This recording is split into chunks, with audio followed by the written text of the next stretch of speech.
Hello, this is Michael Lim, Cyber Threat Analyst for the Cyber Guardians. In the past few weeks, the Cyber Guardians have been working through the identify, protect, and detect functions of the NIST framework and how those functions relate to IT sabotage. This week, we will be discussing the response function and its different aspects, and how our roles and findings pertain to both the NIST framework's response function and the case of IT sabotage. We hope you enjoy this presentation. So what did cyber threat analysts find in their investigation of the IT sabotage case?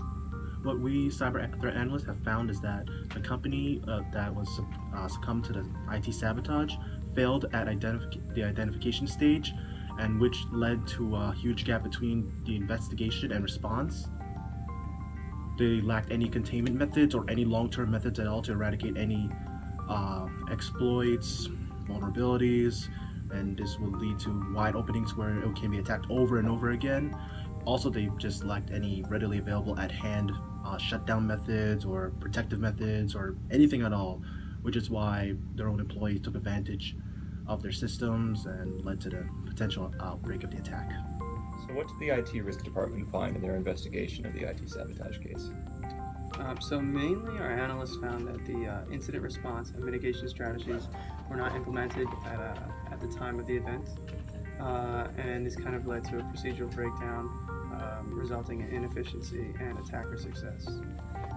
Additionally, the extent of the impacts were not assessed prior to the incident occurrence, and this resulted in consequences that may have taken longer to fix in an effective manner. Finally, critical communication lists were not established, and this caused essential personnel to not be informed in a timely manner. So tell us a little bit about what the Information Security Department found in their investigation of the IT sabotage case. Information security officers found that the scope of the attack included the organization's HVAC system and the trading services. They also found that there was a cause and effect relationship between the HVAC systems and the trading services, and the attack method should have been documented and identified step of the response in preparation of the recovery stage.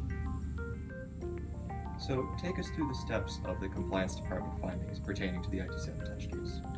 Yeah, so what we found that the company failed to do was that they didn't have no effective incident response or policies in place, which resulted in a response plan that failed to address their full scope of their breach. In addition to that, we found that the company lacked any technical procedures to seal any vulnerabilities and anything to come.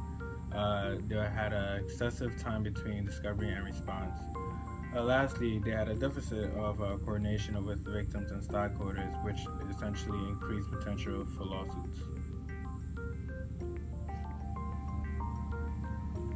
So what did the behavioral department find in their investigation of the IT sabotage case? The behavioral analysts have found that we failed to detect anomalous behavior, which may have been the root cause of the incident, as well as insufficient communication between our behavioral department as well as other departments. Furthermore, the behavioral department breakdown should have been identified, and these incidents and our reactions should be stored for future reference.